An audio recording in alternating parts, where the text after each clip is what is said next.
Hi guys, my name is Mackenzie Troutman. Some of you may know me as Mickey. My close friends call me Mickey. I am a junior this year. I'm a liberal studies major and I want to be an elementary school teacher. Here on campus, I'm involved in a couple of things. I am a tour guide for Vanguard, which I absolutely love. I love being able to share how awesome our campus is to potential new students. I also am a leader of Delight here on campus, which is one of our women's ministry groups. And I am also involved in the Teachers of Tomorrow Club as the president, which I am super happy about. I am just spreading more news about what the teaching profession is like and being able to bring new teachers in to share their experiences to our students here on campus is just amazing. And this is my story. Okay, so a little bit about me. I had grown up in a very Christian household. I was actually from here in Newport Beach area, and I lived here until I was about 6 years old. And unfortunately, my dad passed away when I was 6, which was really hard, not only for me, but for my mother as well. I had a brother at the time. I still have him, but he was only 1 at the time, so he was very, very young. I didn't quite understand what was happening when he passed away. As a 6-year-old, that stuff doesn't really make quite sense to you. So it didn't really affect me until I was a little bit older. After he passed away, we moved back up with my grandparents to Yucaipa, California, and we lived with them for about 2 to 3 years of my life. And it was really great being able to live with my grandparents, but then my mom got her own house and we were living with her. However, it was really hard for my mom dealing with the grief of losing my dad, and she went through a very, very difficult time. And my mom has always had medical problems since she was 15. So on top of losing my dad and her medical problems, she just did not really have the ability to care for me and my brother anymore. So it was a very difficult situation, and me and my brother were sent to go live with my grandparents again. I'm so blessed for my grandparents. They were able to reintroduce me to the Lord when I was in 7th grade, and I started going to church with them, and it was such a great experience to just be in a household full of love and just a household full of Jesus, and it was amazing. And I was able to get baptized and give my life to Jesus, and so is my brother. However, when I was a freshman in high school, my grandpa was diagnosed with Parkinson's disease, which is essentially just a really deteriorating disease that makes him shake a lot. He doesn't really have control over his muscles, so he has a lot of muscle spasms, and it also kind of deals with some stuff with the brain. So that was very hard, and it was very hard on my grandmother as well. So that kind of put a little bit of a strain on my relationship with God, but not enough to where I was like completely disconnected from him. It wasn't until my junior year of high school, my grandma was diagnosed with triple negative breast cancer, which is a pretty aggressive form of breast cancer.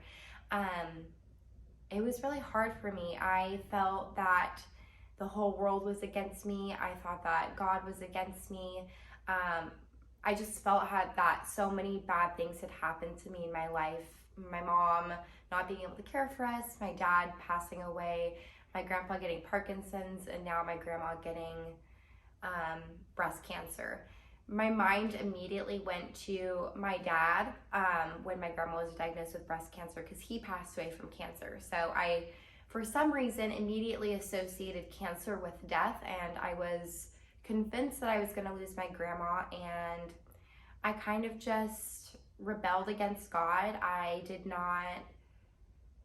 just wasn't happy. I didn't feel like he loved me. I didn't feel like God cared about me. I felt just very, very alone my entirety of my junior year. And it wasn't until I had this moment, this experience with God, that I truly didn't feel alone anymore.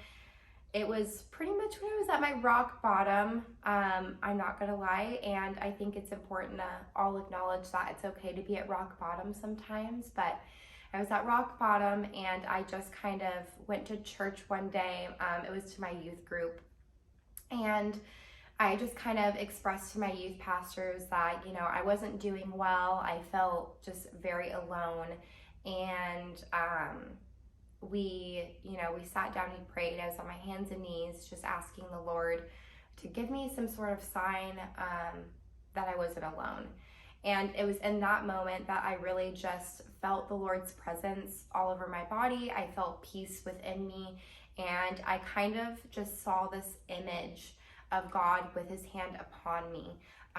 And it was just me and the Lord. And in that moment, I felt that I wasn't alone and that God had never left me in any of those moments that I did feel alone.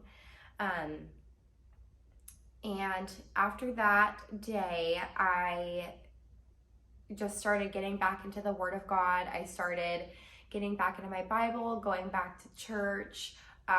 My grades had been slipping because I just was so isolated and depressed, honestly. And I worked to get my grades back up, and I tried to regroup with friends that were going to be beneficial for me and lead me back to the Lord. And so I was able to get rebaptized and all of that good stuff. And then after I had kind of reconnected with God, I was able to meet an admissions counselor from Vanguard. Her name was Kelly, and I honestly was scared that I wasn't going to get into college because of the grades that had slipped during my junior year during all of that chaos. And I kind of told her everything that had happened, and she just was so supportive and really showed me that she cared about me. And the moment I walked onto Vanguard's campus, I just felt the peace of God kind of just anoint me, and I knew that I was supposed to be here. And it has just been amazing ever since. And I think that that has been such an important piece of my story is Vanguard. God has done so much in my life since then. He just has opened up so many doors for me. As an aspiring elementary school teacher, I just have a huge heart for kids. Throughout my life, when I was going through those difficult times, my teachers were there for me, and they really just showed me that they cared, even though they may have not necessarily known what was always going on behind closed doors. And my story, my childhood has inspired me to become a teacher myself. So that way I can be that safe place for kids who maybe don't have the best home lives, or are just really struggling with something internally that they maybe don't know how to speak about. So it has just really inspired me to be that for other kids and be a light to them and try and shine the light of Jesus as best as I can, even in the public school classroom. And Vanguard has been just amazing in helping me, live to those aspirations. I'm going to be starting my student teaching here in January with the integrated teacher program, which I am very, very excited about. God works. And while I kind of just talked about my story, I do just want to express some of my feelings on the Lord. I know that it's really easy to feel alone sometimes. I know that sometimes, especially in college, it can be isolating, and we may be going through things that we don't really feel comfortable talking about with other people. But there is always one person that we can talk with and talk about those things with, and that's God. He is always there for us. He is consistent. Whenever we feel like he is not present, I promise you he is. Sometimes he's just a little quieter than others, but he's always there.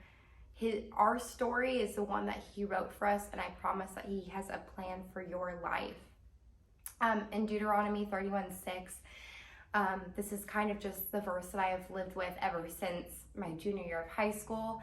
And it just states that, he is never going to leave us nor forsake us. He's always with us. And it doesn't matter, even if we're feeling those feelings of loneliness and isolation, that I truly believe is a feeling from the enemy, and you just have to let God in. And sometimes the best thing to do is just fall on our knees and try and listen to what he is saying as best as we can. That he's consistent, and I promise you, no heartbreak or anything like that is going to ever be bigger than God is. Whenever I feel like I am just too broken for God to ever repair me, I think of this art that they do in China, and it is an art where they use all of these broken pieces of plates and cups, and instead of just throwing away those broken pieces, they actually use gold to merge those pieces back together. And I think in a sense, that is what God does with our hearts and with our lives. He takes all of the broken pieces. He knows that we don't need to be perfect. He doesn't want to throw all of that away, but he wants to use it for good. So he puts all of that gold in us. He is the gold that puts those pieces back together, and he makes something even more beautiful. And I think that with our stories, God uses each piece, no matter whether it's good or if it's bad, or if it's painful, and he uses it for a bigger purpose. For me, I feel like my story was meant to happen, even the bad things, because I don't think I would be where I am today.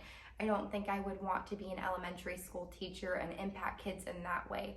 I feel like that is how I am ministering for God, is through kids. And I promise you that all of the pieces of your life, all of those stories that make up who you are going to be used for a bigger purpose. And I just pray that each and every one of you, if you did happen to watch my story, that you just know that you're never alone. And God is always going to be with you through every single storm, through every single joy. God is consistent and he is faithful, and we just have to be faithful to him. And I promise you, you will see his works in your life, in our stories, every single day.